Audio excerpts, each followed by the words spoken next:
হে অনাগত শিশু, হে আগামী দিনের কবি, শিশু পার্কের রঙিন দোলনায় দোল খেতে খেতে একদিন তুমি সব জানতে পারবে। আমি তোমাদের কথা ভেবে লিখে রেখে যাচ্ছি শ্রেষ্ঠ বিকেলের গল্প। প্রিয় শিক্ষার্থী, সম্মানিত অভিভাবকবৃন্দ, সম্মানিত শিক্ষকবৃন্দ, সম্মানিত সহকর্মীবৃন্দ এবং ভিউয়ার্স যারা আমার এই লাইভ ক্লাসটি দেখছেন, সকলকে বরিশাল অনলাইন স্কুলের পক্ষ থেকে শুভেচ্ছা। আমি শিউলি চক্রবর্তী, সহকারী শিক্ষক, জাহানারা স্মৃতি বালিকা উচ্চ বিদ্যালয়, নেত্রকোনা।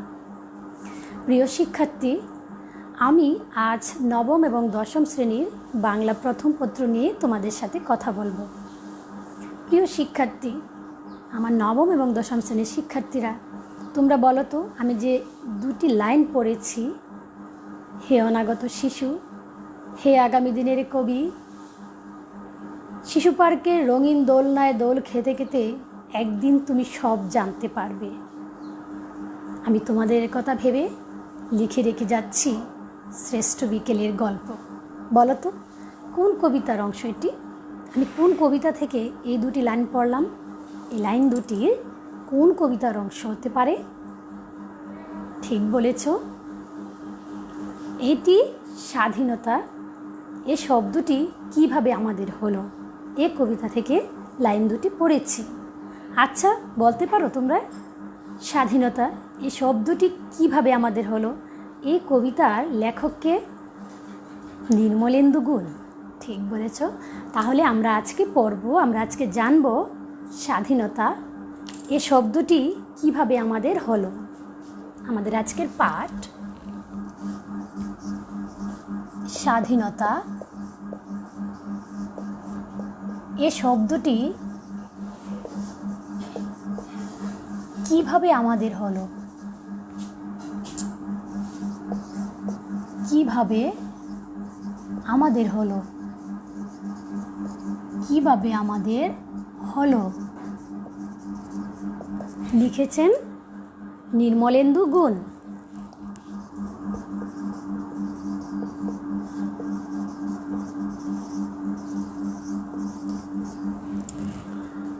প্রিয় শিক্ষার্থীরা, তাহলে আমাদের আজকে কি পড়তে যাচ্ছি?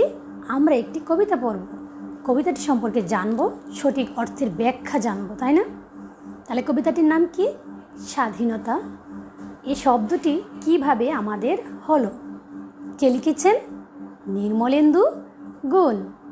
প্রিয় শিক্ষার্থীরা, আমরা এই কবিতাটি আগে কি করব? পাঠ করব। শুদ্ধভাবে, শুদ্ধ উচ্চারণে আমরা সরব পাঠ করব এবং প্রত্যেকটা অর্থ সঠিকভাবে জানব, এর ব্যাখ্যা জানব, তাই না? তাহলে তোমরা 295 পৃষ্ঠা মেইন বইয়ের বের করো এবং আমি পড়ছি, তোমরা মিলিয়ে নাও কবিতাটি। আমি আগে কবিতাটি পড়ব, তারপরে এই কবিতার প্রত্যেকটা সঠিক অর্থগুলো তোমাদেরকে ব্যাখ্যা করে দিব। ঠিক আছে? তোমরা এখন 295 পৃষ্ঠা খোলো এবং মিলিয়ে নাও। স্বাধীনতা এ শব্দটি কিভাবে আমাদের হলো? লিখেছেন নির্মলেন্দু গুণ। একটি কবিতা লেখা হবে, তার জন্য অপেক্ষার উত্তেজনা নিয়ে লক্ষ লক্ষ উন্মত্ত অধীর ব্যাকুল বিদ্রোহী শ্রোতা বসে আছে ভোর থেকে জনসমুদ্রের উদ্যান সৈকতে। কখন আসবে কবি? এই শিশু পার্ক সেদিন ছিল না, এই বৃক্ষে ফুলে শোভিত উদ্যান সেদিন ছিল না, এই তন্দ্রাচ্ছন্ন বিবর্ণ বিকেল সেদিন ছিল না। তাহলে কেমন ছিল শিশু পার্কে, বেঞ্চে, বৃক্ষে, ফুলের বাগানে ঢেকে দেয়া এই ঢাকার হৃদয় মাঠখানি? জানি সেদিনের সব স্মৃতি মুছে দিতে উদ্যত হয়েছে কালো হাত। তাই দেখি কবিহীন এই বিমুখ প্রান্তরে আজ কবির বিরুদ্ধে কবি, মাঠের বিরুদ্ধে মাঠ, বিকেলের বিরুদ্ধে বিকেল, উদ্যানের বিরুদ্ধে উদ্যান, মার্চের বিরুদ্ধে মার্চ। হে অনাগত শিশু, হে আগামী দিনের কবি, শিশু পার্কের রঙিন দোলনায় দোল খেতে খেতে একদিন তুমি সব জানতে পারবে। আমি তোমাদের কথা ভেবে লিখে রেখে যাচ্ছি সেই শ্রেষ্ঠ বিকেলের গল্প। সেদিন এই উদ্যানের রূপ ছিল ভিন্নতর। না পার্ক, না ফুলের বাগান, এসবের কিছুই ছিল না।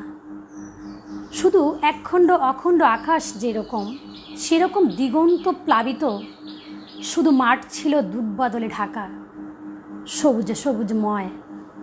আমাদের স্বাধীনতা প্রিয় প্রাণের সবুজ এসে মিশেছিল এই ধুধু মাঠের সবুজে। কপালে কবজিতে লাল শালু বেঁধে এই মাঠে ছুটে এসেছিল কারখানা থেকে লোহার শ্রমিক, লাঙল জোয়াল কাঁধে এসেছিল ঝাঁক বেঁধে উলঙ্গ কৃষক, হাতের মুঠোয় মৃত্যু, চোখে স্বপ্ন নিয়ে এসেছিল মধ্যবিত্ত, নিম্ন মধ্যবিত্ত, করুণ কেরানি, নারী, বৃদ্ধ, ভবঘুরে, আর তোমাদের মতো শিশু পাতা কোরআনিরা দল বেঁধে। একটি কবিতা পড়া হবে, তার জন্য কি বেকুল প্রতীক্ষা মানুষের। কখন আসবে কবি, কখন আসবে কবি।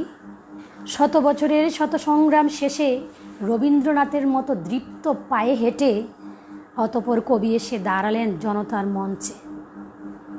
তখন পলকে দারুণ ঝলকে তরিতে উঠিল জল, হৃদয়ে লাগিল দোলা, জনসমুদ্রে জাগিল জোয়াল, সকল দুয়ার খোলা। কে রোধে তাহার বজ্র কণ্ঠবাণী। গণসূর্যের মঞ্চ কাঁপিয়ে কবি শোনালেন তার অমর কবিতাখানি। এবারের সংগ্রাম আমাদের মুক্তির সংগ্রাম, এবারের সংগ্রাম স্বাধীনতার সংগ্রাম। সেই থেকে স্বাধীনতা শব্দটি আমাদের।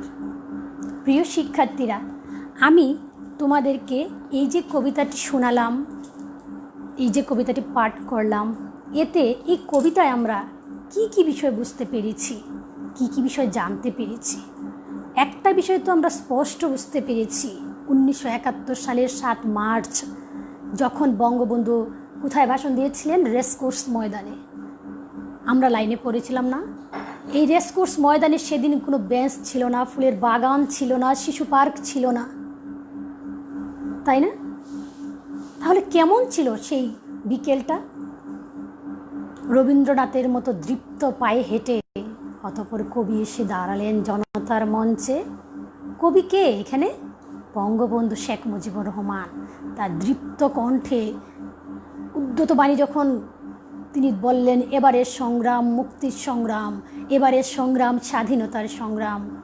এই কথাগুলো শোনার জন্য বাঙালি স্বাধীনতা লাভের জন্য যে উদ্যত হয়েছিল, সেই ভাষণ শোনার জন্য লক্ষ লক্ষ জনতা অধীর আগ্রহে অপেক্ষা করেছিল। আমরা পড়েছি না এই কবিতায়? কারা কারা এসেছিল? করুণ কেরানি, মধ্যবিত্ত, নিম্ন মধ্যবিত্ত, পাতা কোরআনিরা, তোমাদের মতো ছেলেমেয়েরা সকলে এসেছিল, আসেনি? প্রিয় শিক্ষার্থীরা, আমরা এই যে কবিতাটা পড়লাম, এই কবিতাটার সঠিক অর্থ এবং ব্যাখ্যা করব সঠিকভাবে। আমরা আরও ভালো করে জানব, আমরা দেখব শব্দের অর্থ এবং ব্যাখ্যা।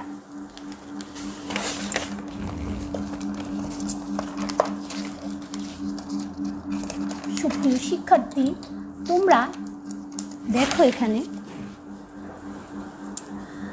আমরা প্রত্যেকটা কবিতার মূল অর্থগুলো এখানে তুলে ধরেছি এবং ব্যাখ্যা করছি, খুব ভালো করে খেয়াল করবে। উন্মত্ত, ক্ষিপ্ত, শোভিত, সজ্জিত, উদ্যান, উদ্যান মানে কি? বাগান।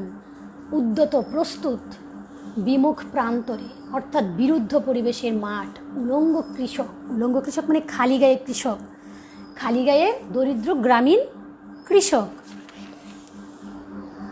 দুর্বাদলে অর্থাৎ সবুজ ঘাসে, কারণ সেদিন তখন কি ছিল না? এরকম কি শিশু পার্ক ছিল? ছিল না। সবুজে সবুজ মাঠ, সব কিছু ঘাসে দুর্বাদলে ঢাকা ছিল। করুণ কেরানি, সরকারি কেরানি পোস্টে যারা চাকরি করে খুব কম বেতনে, কিন্তু তারাও এসেছিল দৌড়ে। কিসের জন্য? অমর বাণী শোনার জন্য। 7 মার্চের ঐতিহাসিক যে ভাষণ, সে ভাষণ শোনার জন্য। ভবঘুরে, ভবঘুরে কারা? যাদের কোনো ঘর নাই, বাড়ি নাই, তারাও এসেছিল এখানে। পাতা কুড়ানিরা, যারা পাতা কুড়িয়ে জীবন ধারণ করে থাকে। পলকে দারুণ ঝলকে, প্রচণ্ড ঝলক দিয়ে কবি জনতার মঞ্চে এসে যখন দাঁড়ালেন, দাঁড়িয়ে কি করলেন, অমর বাণী হয়ে রইল, যে কবিতাখানি অর্থাৎ যে কথাগুলো বাণী হয়ে রইল, তাই না? গণসূর্যের মঞ্চ, জনগণের নেতা, যার তেজিয়ান দ্যুতি চারদিকে বিচ্ছুরিত হচ্ছিল, তিনি যেন এক গণসূর্য। তাহলে এই গণসূর্য নেতা অর্থাৎ গণমানুষের মঞ্চ, গণসূর্যের মঞ্চ বলতে এখানে আমরা কি বুঝিয়েছেন কবি? এখানে কবি বুঝিয়েছেন গণসূর্যের মঞ্চ বলতে জনগণের নেতা, যার তেজিয়ান দ্যুতি চারদিকে বিচ্ছুরিত হচ্ছিল, তিনি যেন এক গণসূর্য। সবুজময়, সবুজময় মানে কি? সবুজ মাঠ, যে মাঠে যে বিশাল বড় প্রান্তরে রেসকোর্স ময়দানে যে ভাষণ দিয়েছিলেন, সবুজে সবুজময় ছিল সেটা। প্রাণের সবুজ, প্রাণের সজীবতা বা তারুণ্য। বজ্রকণ্ঠ, কার বজ্রকণ্ঠ? বঙ্গবন্ধু শেখ মুজিবুর রহমান কি বলেছেন? বজ্রকণ্ঠের মতো, অর্থাৎ বিদ্যুৎ চমকানোর মতো। যখন বিদ্যুৎ চমকায় আকাশে তখন কেমন শব্দ হয় বলো, কেমন মনে হয়? ঠিক সেরকমভাবে বলা হয়েছে এখানে যে বজ্রকণ্ঠ অর্থাৎ বিদ্যুতের ধ্বনি প্রচণ্ড শব্দের মতো, লক্ষ লক্ষ উন্মত্ত অধীর বেকুল বিদ্রোহী শ্রোতা। লক্ষ লক্ষ উন্মুক্ত অধীর বিপুল বিদ্রোহ শ্রোতা মানে কি? লক্ষ লক্ষ জনতা সেখানে এসেছিলেন। কখন বঙ্গবন্ধুর মুখ থেকে কোন নির্দেশনা তারা পাবেন? এই অমর বাণী, কি বাণী তারা শুনবেন? অধীর আগ্রহে সকলে অপেক্ষা করছিল। কি শুনবেন, কি দিক নির্দেশনা তারা শুনবেন? এই বঙ্গবন্ধুর মুখ থেকে যে বাণী শোনার জন্য লক্ষ লক্ষ জনতা সেদিন উপস্থিত হয়েছিল। উদ্যান সৈকত, রমনা রেসকোর্সে সমাবেত লক্ষ লক্ষ মানুষের সমাবেশকে কবি কল্পনা করেছেন জনমানুষের বাগান রূপে। তাহলে এখানে যে উদ্যান সৈকত অর্থাৎ জনসমুদ্রের উদ্যান সৈকত আমরা পেয়েছি না আমাদের কবিতায়? জনসমুদ্রের উদ্যান সৈকত মনে হয়েছে জায়গাটা। তাহলে জনসমুদ্রের উদ্যান সৈকত মানে কি? জনসমুদ্রের উদ্যান সৈকত হচ্ছে রমনা রেসকোর্সে যে সমাবেত লক্ষ লক্ষ মানুষের সমাবেশকে কবি কল্পনা করেছেন জনসমুদ্রের বাগান রূপে, তাই না? পার্ক সেদিন ছিল না। এই যে এখানে শিশু পার্ক হয়েছে, সেদিন তো সেখানে শিশু পার্ক ছিল না। অর্থাৎ বর্তমান ঢাকা সোহরাওয়ার্দী উদ্যানে উত্তর প্রান্তের একটি অংশ জুড়ে রয়েছে শিশু পার্ক, তখন এটি সেখানে ছিল না। এর নাম ছিল রমনা রেসকোর্স। বঙ্গবন্ধুর ভাষণে সেই স্মৃতিময় স্থানটির কোনো অস্তিত্ব এখন আর খুঁজে পাওয়া যাবে না। এখন কিন্তু কোনো অস্তিত্ব আর সেখানে খুঁজে পাওয়া যাবে না। সেখানে এখন নানা রঙের টুল, বেঞ্চি, খেলনা রাজ্য অর্থাৎ খেলনা, তারপরে চারদিকে বাগান।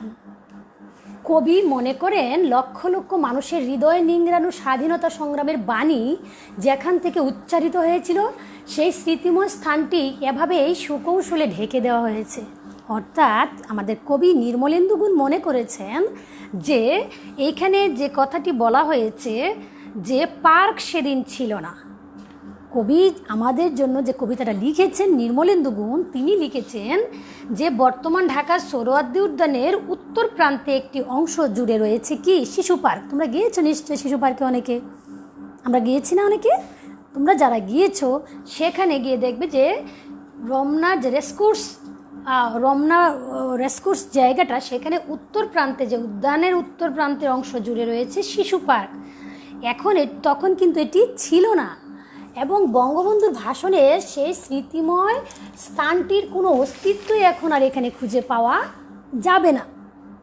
সেখানে এখন কি? নানা রঙের টুল, বেঞ্চি, খেলনা রাজ্য, আর চারদিকে কি? বাগান। কবি মনে করেন লক্ষ লক্ষ মানুষের হৃদয় নিংড়ানো স্বাধীনতা সংগ্রামের বাণী যেখান থেকে উচ্চারিত হয়েছিল, সে স্মৃতিময় স্থানটি এভাবে সুকৌশলেই ঢেকে দেওয়া হয়েছে। কখন আসবে কবি? বঙ্গবন্ধুকে কবিরূপে এখানে কিন্তু কল্পনা করেছেন নির্মলেন্দু গুণ। তার কবিতা লিখেছেন কখন আসবে কবি।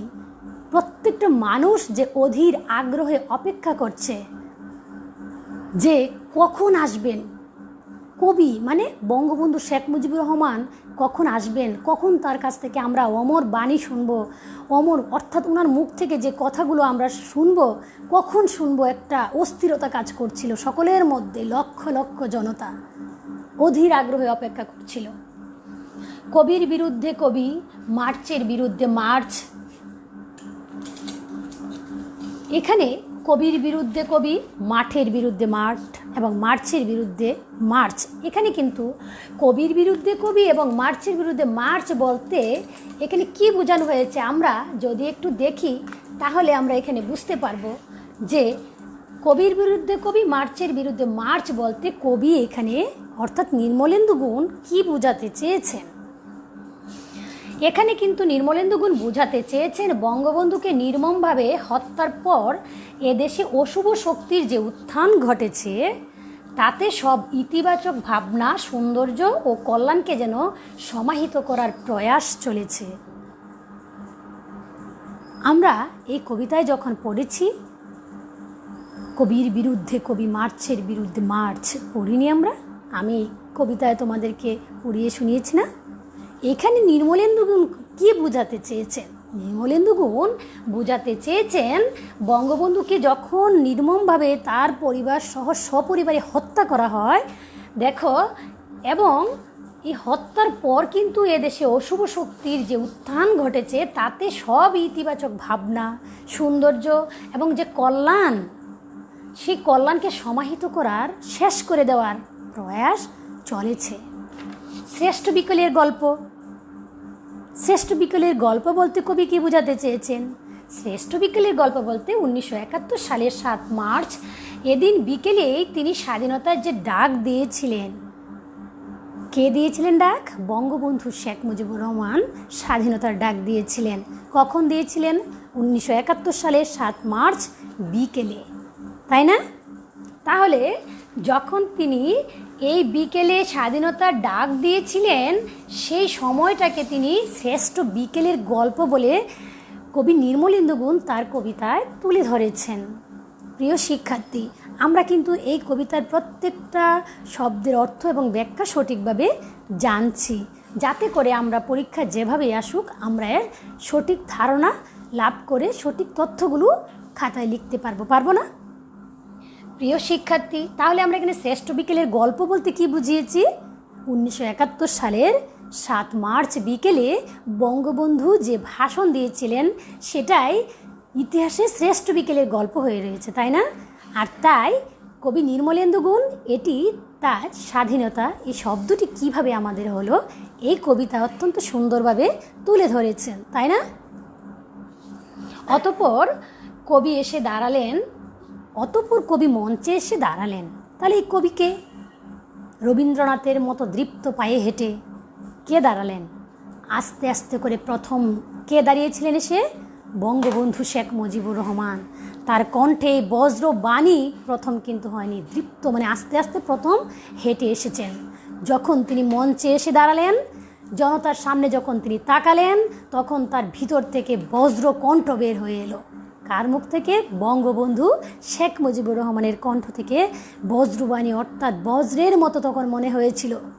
বাজ পড়ে যখন প্রচুর বৃষ্টি আসে, বাজ পড়ার যেরকম শব্দ হয়, মানুষ কেঁপে ওঠে ভিতর থেকে, ঠিক সেরকম মনে হয়েছিল বঙ্গবন্ধুর এই বাণীগুলো শোনার পর। মানুষের মনে ঠিক সেটাই হয়েছিল। প্রিয় শিক্ষার্থীরা, দেখো এখানে কি বলা হয়েছে? অতঃপর কবি এসে মঞ্চে দাঁড়ালেন। কি বললেন? মঞ্চে এসে দাঁড়িয়ে তিনি এবারের সংগ্রাম স্বাধীনতার সংগ্রাম, এবং এবারের সংগ্রাম কি বললেন? মুক্তির সংগ্রাম।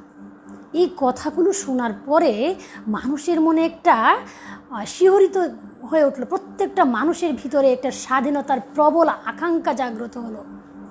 এবং স্বাধীনতা কিন্তু এই জায়গা থেকেই, এই সোহরাওয়ার্দী উদ্যানের 7 মার্চ থেকেই প্রবল আকাঙ্ক্ষা, এবং সেটাই ছিল বাঙালির স্বাধীনতা সংগ্রামের কিন্তু একটা মূল জায়গা, যে আমি আমার স্বাধীন চাই, আমি স্বাধীন হতে চাই। স্বাধীনতা প্রিয় হয়ে ওঠে মানুষ তখন। কোথায় থেকে? এই 7 মার্চের ভাষণ শোনার পর থেকে।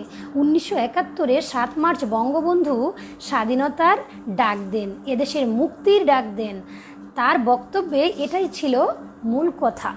তাহলে এই যে আমরা আজকে আমাদের এই কবিতাটি পড়লাম স্বাধীনতা, এই শব্দটি কিভাবে আমাদের হলো। এই কবিতার কিন্তু মূলত যে কথা, মূল যে বিষয়, যে প্রতিপাদ্য বিষয়, দেখো এটা মূল প্রতিপাদ্য বিষয়টাই ছিল 1971 7 মার্চ বঙ্গবন্ধু স্বাধীনতার ডাক দেন। কিসের জন্য? এদেশের মানুষের মুক্তির জন্য ডাক দেন। তার বক্তব্যে এটাই ছিল মূল কথা। স্বাধীনতা শব্দটি আমাদের। শেষের যে আমরা লাইনটা পড়েছিলাম, কি ছিল সেটা? স্বাধীনতা শব্দটি আমাদের হলো। এরপর থেকেই কিন্তু স্বাধীনতা শব্দটি আমাদের হলো। স্বাধীনতা শব্দটি আমাদের। স্বাধীনতা শব্দটি এখন অভিধানের একটি নিছক শব্দ নয়। এ শব্দটি উচ্চারণের সঙ্গে আমাদের সংগ্রাম ও মুক্তির প্রসঙ্গযুক্ত। তাহলে আমাদের যে সংগ্রাম এবং মুক্তির যে প্রসঙ্গ, এটার সাথে জড়িত হয়ে আছে। কিসের সাথে জড়িত হয়ে আছে? এই স্বাধীনতা শব্দটির সাথে। তাহলে প্রিয় শিক্ষার্থীরা, আমরা যে আজকে পড়লাম, আমরা যে আজকে জানলাম, এর থেকে আমরা আজকে কি বুঝতে পেরেছি বলো তো? আমরা আজকে বুঝতে পেরেছি নির্মলেন্দু গুণের স্বাধীনতা, এই শব্দটি কিভাবে আমাদের হলো। এই কবিতা থেকে আমরা নির্মলেন্দু গুণ সম্পর্কে জেনেছি। কোথায় জন্মগ্রহণ করেছেন বলো তো? কোথায় জন্মগ্রহণ করেছেন পড়েছি আমরা? 1945 সালে নেত্রকোনা জেলায় জন্মগ্রহণ করেছেন, তাই না? তার উল্লেখযোগ্য কাব্যগ্রন্থ সম্পর্কে আমরা জেনেছি না? তার ছোটদের জন্য কি কি রচনা করেছেন জেনেছি। এবং আমরা এই কবিতায় তিনি কি লিখেছেন সেই সম্পর্কেও জেনেছি। এখানে নির্মলেন্দু গুণ কবি হিসেবে কাকে সম্বোধন করেছেন? বঙ্গবন্ধু শেখ মুজিবুর রহমানকে। তিনি একজন অভিনেতা, একজন রাজনৈতিক ব্যক্তিত্ব সম্পূর্ণ একজন মানুষ। এই বঙ্গবন্ধুর গুণের কথা বলে শেষ করা যাবে না। বঙ্গবন্ধু যখন বললেন, তিনি এই 7 মার্চ যে ভাষণটা দিলেন, এবারের সংগ্রাম মুক্তির সংগ্রাম, এবারের সংগ্রাম স্বাধীনতার সংগ্রাম, এই থেকে স্বাধীনতা শব্দটি আমাদের হলো। প্রিয় শিক্ষার্থীরা, তোমরা বাড়িতে বসে পড়বে প্রত্যেকটা কবিতা এবং গল্প যাই পড়ো, কবি পরিচিতি পড়বে, মূল ভাব পড়বে। তাহলেই কিন্তু তোমরা এই প্রত্যেকটা লাইন সম্পর্কে সঠিক ধারণা পাবে এবং পরীক্ষা যেভাবেই আসো, নৈর্ব্যক্তিক প্রশ্নে উত্তর আসলেও তোমরা দিতে পারবে, রচনামূলক প্রশ্ন আসলেও তোমরা দিতে পারবে। অর্থাৎ মূল ভাবটা জানতে হবে। মূল ভাব কবিতায় কি বলা হয়েছে, এই কবিতায় আমরা কি জানতে পেরেছি, আমরা কি বুঝতে পেরেছি, কি সম্পর্কে লেখা হয়েছে। তাহলে প্রিয় শিক্ষার্থীরা, আমরা যে আজকে কবিতাটি পড়লাম, আমরা নিশ্চয়ই ভালো করে বুঝতে পেরেছি এবং পরীক্ষা আসলে আমরা দিতে পারবো না? প্রিয় শিক্ষার্থীরা, তোমরা ভালো থাকবে, সরকারি স্বাস্থ্যবিধি নিয়ম মেনে চলবে। ধন্যবাদ তোমাদেরকে এতক্ষণ আমার সঙ্গে থাকার জন্য।